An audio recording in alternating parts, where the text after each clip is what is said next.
Hej, jeg hedder Martin. Jeg er driftstekniker i Balder Danmark. Velkommen til vores vedligeholdelsesvideo. Vi skal kigge på M-head her i lejligheden. M-headerne er en del af lejlighedens ventilationssystem. Det vil sige, at de står hele tiden og suger en lille smule. Når vi aktiverer den på knappen, så hører man en lille lyd. Denne lyd er et lille spjæld, der åbner en lille smule mere. Men det er altså ikke lyden af M-headen, der starter, for den kører hele tiden og er mere eller mindre lydløs. Udover knappen på M-headen, hvor vi åbner spjældet for at få noget mere sug i vores M-head, så har vi også lyset. Skulle man være i tvivl om ens M-head fungerer, så er der en nem måde at tjekke det på. Man tager filteret ud af M-headen. Lad være med at lægge det på den glaskeramiske, så risikerer du at ridse det. Og så kan vi tage et stykke køkkenrulle, som vi sætter op mod spjældet her. Men jeg kan mærke, at den suger i køkkenrullen, det vil sige, at min ventilation og min M-head fungerer. Vi anbefaler, at man i hvert fald en gang om måneden renser filteret i sin M-head for at holde det rent og dermed mere effektivt. Det fungerer forholdsvis simpelt ved at vi klikker plastikrammen her ud og tager vores filter ud. Metalfilteret her kan sagtens tåle at komme i opvaskemaskinen.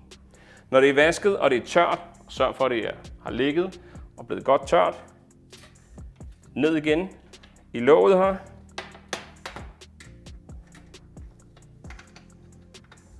Klikker vi plastikskinnen på. Og så kan det være lidt tricky lige at finde hullerne heroppe. Men sørg altid for at holde en hånd under, når du kan høre, at den er klikket på plads.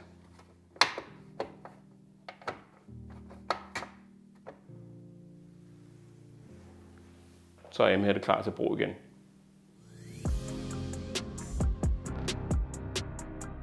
Vi skal snakke om ventilation. I dette lejemål er der det, der hedder et decentralt sug. Et decentralt sug kendetegner sig ved, at der er nogle filtre derinde, som I selv skal sørge for at udskifte.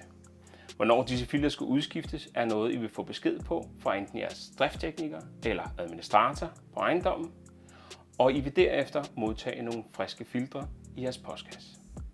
Når vi skal udskifte filtrene i vores decentralt sug, så åbner vi ind til filteret her.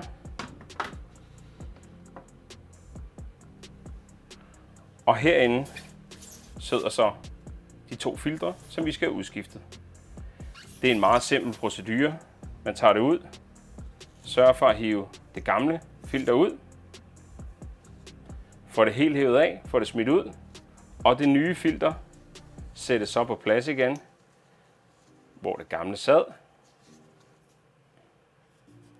Og så er det ganske simpelt bare at skubbe filteret på plads igen. Sørg for at lukke igen, og så er de filter klar til brug. Ventilationen i din lejlighed fungerer således, at du har nogle steder, hvor der bliver suget luft ind, og steder, hvor der bliver pustet luft ud. De steder, vi suger luft ind, er ved M-headen og ude på dit badeværelse. Og så er der rundt omkring i lejligheden sådan nogle udblæsningsventiler som denne. Udblæsningsventilen kan godt samle en del snavs op omkring sig, og det er vigtigt, at vi jævnligt holder det her rent. Det kan man gøre med en mikrofiberklud, og det er vigtigt, at det er en mikrofiberklud, eller en støvsuger med et blødt mundstykke. Lad endelig være med at bruge en våd klud, da du risikerer at smøre snavset ud på væggen eller ødelægge malingen.